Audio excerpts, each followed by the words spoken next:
Imagine um mundo onde todo o conhecimento fosse trancado em cofres, acessível apenas a quem tivesse dinheiro para pagar pelas chaves.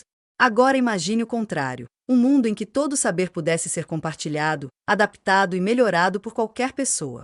A discussão sobre software livre e software proprietário se situa exatamente nesse dilema, entre a lógica do acesso restrito e a lógica da colaboração aberta. Ao mesmo tempo, essa discussão nos leva a um tema essencial, a propriedade intelectual. Afinal, de quem é a propriedade de um código de computador? Qual é o limite entre proteger uma criação e permitir que ela beneficie a sociedade? A discussão entre livre e proprietário nos leva a um ponto mais amplo, a propriedade intelectual. O código de um programa pode ser protegido por direitos autorais, assim como um livro ou uma música. Em alguns casos, elementos específicos podem até ser patenteados. Isso significa que o criador ou a empresa detém o direito exclusivo de explorar comercialmente aquela obra. Mas aqui surge uma questão ética. Até que ponto é justo trancar o conhecimento? O excesso de proteção pode sufocar a inovação, criando barreiras para quem deseja aprender ou melhorar um sistema. Por outro lado, sem proteção alguma, desenvolvedores podem ser prejudicados, já que seu trabalho poderia ser copiado e explorado sem reconhecimento. Um exemplo clássico: a batalha judicial entre Oracle e Google sobre o uso de API do Java no sistema Android. Esse caso mobilizou o mundo da computação justamente por tocar nesse ponto. O que é criação original e o que deve ser considerado de uso comum para o bem coletivo?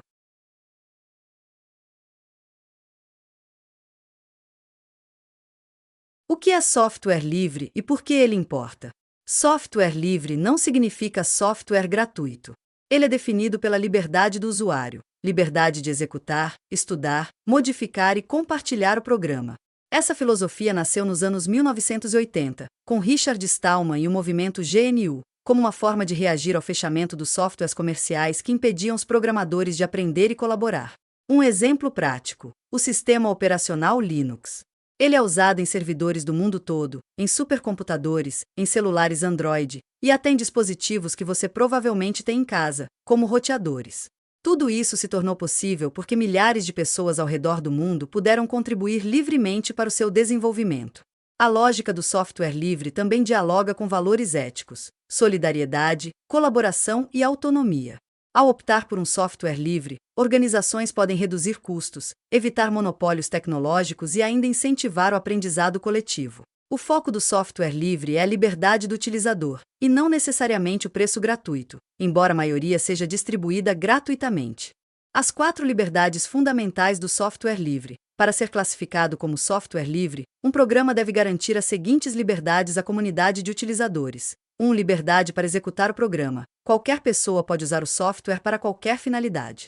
2. Liberdade para estudar e adaptar o programa. Isto inclui a liberdade de estudar o código-fonte e adaptá-lo às necessidades específicas do utilizador, exigindo acesso a esse código.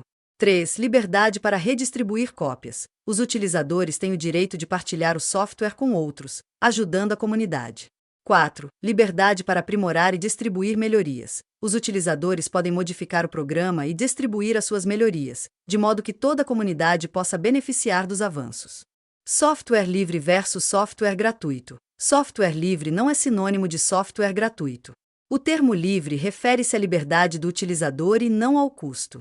Software gratuito, ou freeware, é um tipo de software proprietário que é oferecido sem custo, mas sem conceder as liberdades de modificar ou estudar o seu código. Benefícios do software livre. 1. Cultura de colaboração. Fomenta o compartilhamento de conhecimento e a colaboração entre programadores e utilizadores. 2. Segurança e transparência. Acesso ao código-fonte permite que muitos olhos verifiquem a segurança e aspectos inesperados do software. 3. Flexibilidade e adaptação. Permite que os utilizadores adaptem o software às suas necessidades sem restrições. 4. Custo. A ausência de custos de licenciamento pode representar uma poupança significativa, especialmente para empresas. Do outro lado, temos o software proprietário, aquele cuja licença é restritiva e que pertence a uma empresa ou desenvolvedor. Aqui entram gigantes como Microsoft, Apple e Adobe. Esses softwares são protegidos por contratos de licença de uso que limitam o que o usuário pode fazer. Você pode usar o programa, mas não pode alterar seu código ou redistribuí-lo. A lógica por trás disso é a proteção do investimento. Afinal, empresas gastam milhões em pesquisa, design e marketing para criar produtos robustos, seguros e fáceis de usar.